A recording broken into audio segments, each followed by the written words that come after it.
Kembali di Apa Kabar Indonesia Pagi, pemirsa, saya akan ajak Anda untuk kembali melanjutkan diskusi kita bersama dengan narasumber. Kalau tadi kita sudah mendengar komentar dari Mas Adi. Nah, kalau dari Mas Ilham gimana nih? Terutama melihat komposisi ataupun line up yang diterapkan oleh Coach Sinteyong semalam. Ya, saya pikir untuk pertandingan semalam, untuk line up sendiri memang kita tidak adanya Seirido diganti dengan Ferrari. Memang agak sedikit ada perubahan. Yang kita lihat memang ada beberapa kali seorang Ferrari melepaskan umpan ataupun passing hampir salah ya. Ada beberapa kali, tapi itu nothing lah. Tapi secara keseluruhan permainan semalam sangat efektif, di mana kita dilihat statistik ya, ball position kita bisa unggul ya. Terus memang dalam pertandingan semalam memang Irak semalam tidak seperti Uzbekistan ya, press di depan, tapi dia delay, tunggu di tengah. Jadi kita bisa bermain dengan build up ya. Kita lihat ada beberapa peluang, akhirnya kita bisa cetak gol. Walaupun menit-menit terakhir memang sekitar menit 70-an kita memang agak keteteran juga di fisik itu. Itu. Nah, kalau tempat yang kosong yang sebelumnya memang diisi oleh Rizky Ridho, apakah dalam permainan semalam menurut Anda sudah ideal, sudah tepatkah kekosongan ini diisi oleh pemain timnas? Ya, menurut saya pribadi dilihat pertandingan semalam ya sangat tepat ya, sangat tepat karena ya walaupun beberapa kali ada error sedikit, tapi secara keseluruhan pertandingan ya sangat bagus Ferrari. Itu aja. Cuman memang ada sedikit ya tadi saya bilangin, ketika menit babak kedua menit 75 ke atas itu ya kita kelihatan sekali di tengah ya kan, Marcelino sering kehilangan bola. Ya. Mas Adi, padahal di awal kemarin Indonesia starting point-nya bagus begitu. Bahkan kita berhasil menendang bola, mendapatkan skor di awal menit pertama, menit ke-19 kalau tidak salah. Ini seperti apa Anda melihatnya? Di awal-awal kita sudah baik kah? Ke belakang kebobolan aja itu seperti apa? Iya, di awal startnya ideal ya, dengan lagi-lagi Frankfurt coba untuk memberikan tekanan bagi pertahanan dari Irak. Zait Tahsin tampil juga luar biasa sebenarnya sebagai pemegang komando di lini pertahanan dari Irak, tapi situasinya dimanfaatkan oleh Ivar Jenner dengan baik. Sepakan jarak jauh Jenner memberikan keunggulan di momen yang tepat, tapi sayangnya ketika memasuki babak kedua momentumnya sedikit hilang dari para pemain Garuda Muda. Dan memang Rizky Ridho tidak bisa digantikan. Belum ada pengganti yang ideal untuk bisa memerankan apa yang disajikan oleh Ridho. Ridho ketika step into midfield, dia akan juga berkembang dan melibatkan para pemain lainnya untuk lebih menekan lagi. Ada overload yang coba diciptakan oleh Ridho ketika dia di sana. Nathan Cho juga sebenarnya lebih ideal sebagai pemain tengah, sebagai ball carrier. Tapi harus ada perubahan dari sisi posisi para pemain ya. Dengan hilangnya Rizky Ridho, ini membuat tentunya balance dari penampilan Garuda Muda sedikit terganggu. Dan tadi sayangnya dengan jarak pertandingan yang begitu rapat ya, intensitasnya cukup pudar ya menuju akhir dari persaingan. Sudah optimal, sudah cara terbaik ya yang dijalankan. Memang Irak lebih baik untuk bisa menyelesaikan laga di extra time. Mereka siap dengan rotasi juga, memasukkan lagi pemain-pemain yang lebih segar.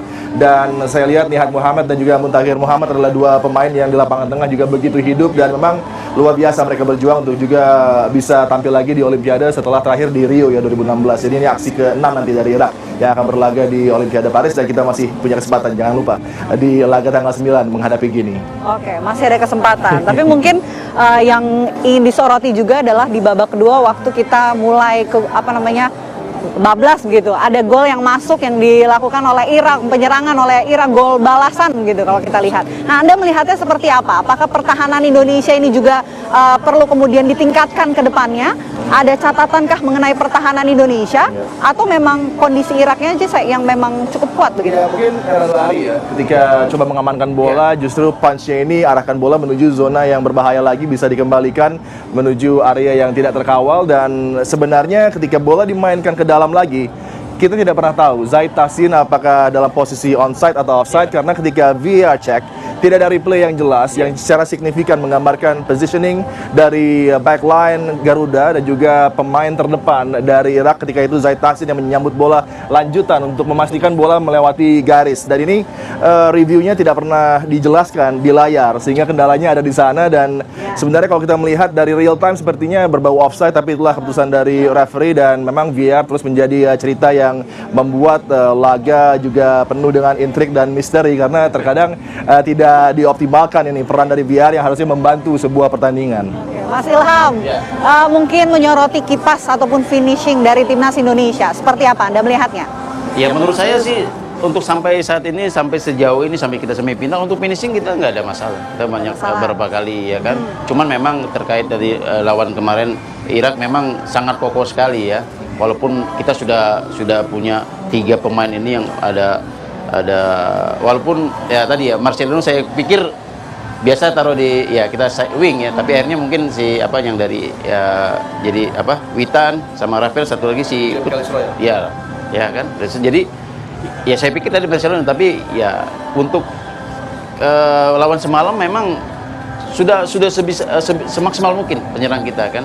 Kita lihat dari serangan mereka bermain terbuka, Irak pun terbuka, kita pun jadi enak sekali tontonnya. Ya memang semalam tidak ada, maksudnya beberapa peluang juga kita hampir yang terakhir ya, peluangnya terakhir yang ada di garis gawang ada header di sana.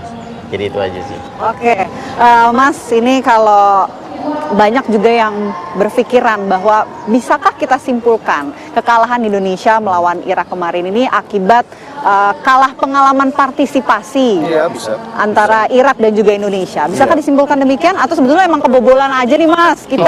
Kalau masalah pengalaman sangat berpengaruh dalam sebuah pertandingan dan bagaimana menavigasi satu laga di mana ini di level elit kelompok umur di Asia, kita sebagai debutan sudah mampu menembus bahkan lebih target dari federasi. Semuanya menjadi bonus, semuanya menjadi kesempatan yang harusnya bisa mungkin lebih baik dioptimalkan, tapi memang ada ujungnya dari cerita Cinderella. Biasanya fairy tale-nya bisa berakhir dengan satu keadaan yang harusnya manis tapi terkadang asem. Tapi asemnya itu bagi pengalaman para pemain akan meningkatkan lagi level mereka dan mereka sudah tahu nanti ketika di posisi yang sama di kejuaraan selanjutnya tentunya akan ada perbedaan dari apa yang akan tersaji outcome dari sebuah laga. Jadi experience dari kekalahan di 2 laga terkini tentunya akan sangat berguna dan Uzbekistan dan Irak mengajarkan kita betapa luar biasanya kecairan permainan di lapangan tengah, terutama ini yang begitu membuat sulit ya pasukan Garuda untuk bisa bersinar dan meraih kemenangan. Oke, yang jadi sorotan juga nih Mas, mungkin bisa disoroti oleh keduanya, penyelamatan Nathan Choan. Nah ini jadi fenomenal juga. Bagaimana Mas Ilham melihatnya? Oh ya, terlepas penyelamatan tadi, memang kita lihat ya itu terjadinya ya ketika Rido ragu-ragu keluar ambil bola. Tapi alhamdulillah ada si Nathan ya. Tapi saya lihat ya memang betul-betul ready of the game Nathan ini ya sangat bagus sekali, berpengaruh sekali di si pertahanan kita. Jadi ketika kita lihat pertandingan semalam 1 lawan 1 dia bisa menang ya kan.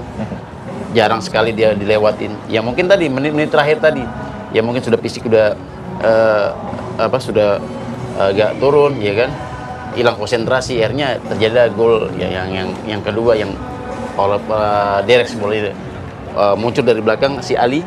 Nah itu Ali dan muncul dari belakang ya, terus mereka mengharapkan wasit offside tapi kenyataan tidak offside, akhirnya bisa terjadi gol.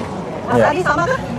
Nathan Chow sudah membuktikan kepada kita kualitas yang dimiliki. Pedigree dia jauh membuat para pemain lainnya juga mengikuti dia. Betul dia sekali. adalah seorang yang sangat vokal, leader juga, fleksibel bermain. Bahkan sekarang kita tahu bahwa dia juga bisa bermain di gelandang dengan Yenner yang sempat di kartu merah, hilang dari match kedua ketika ada kontroversi menghadapi Qatar. Tapi kemudian Sintayong dengan luar biasanya memainkan Nathan Chow di lapangan tengah, dan ini perkembangannya juga cukup membantu bagi pasukan Garuda Muda dengan energi yang dia berikan dan sebagai ball carrier luar biasa. Dan kemudian tadi malam ada save-nya, clearance of the line yang begitu luar biasa. Dia selalu saja fokus dan bisa mengamankan gawang dari kebobolan. Oke, masih ada peluang melawan Guinea 9 Mei. Gimana peluangnya? Kira-kira melawan Guinea seperti apa, Mas? Sangat yakin ya, karena dengan negara Afrika kita akan coba bersaing dan kita sudah pernah beraksi dengan Ghana di tulung turnamen beberapa tahun yang lalu, juga dengan komposisi yang hampir sama. Ada Hoki Caraka yang waktu itu juga tampil baik menghadapi Ghana. Jadi saya pikir peluangnya sangat terbuka. Ini akan menjadi laga yang begitu begitu istimewa, dan tadi dengan pengalaman yang sudah dibawa, overachieving di level Piala Asia U23, kemudian juga situasinya tentunya di Paris di tempat netral, bisa kita harapkan penampilan yang lebih padu, lebih solid lagi, dan persiapannya harus krusial ini karena hanya sepekan saja. Jadi kemungkinan juga mungkin akan ada kesempatan bagi timnas kita tetap stay di Qatar atau menuju Dubai sebelum nanti terbang ke Paris ya. Ya, itu doa kita bersama ya. Mudah-mudahan tanggal 9 Mei pertandingan melawan Borneo bisa dimaksimalkan dan bisa menjadi kunci ya, peluang terakhir bagi timnas Indonesia. Terima kasih banyak Mas Adi, terima kasih Mas Ilham sudah membaca permainan dari Indonesia melawan Irak. Tentu kita berikan dukungan terus ya untuk timnas agar tidak patah semangat ya setelah pertandingan malam nanti. Terima kasih Mas. Selamat pagi. Ya, itu dia tadi pemirsa wawancara saya bersama dengan narasumber. Kita sudah membahas mengenai pertandingan Indonesia melawan Irak tadi malam, dan nanti juga saya akan ajak Anda usai jeda untuk menanyakan pendapat dari masyarakat mengenai pertandingan tadi malam. Sesaat lagi di Apa Kabar Indonesia Pagi, tetaplah bersama kami.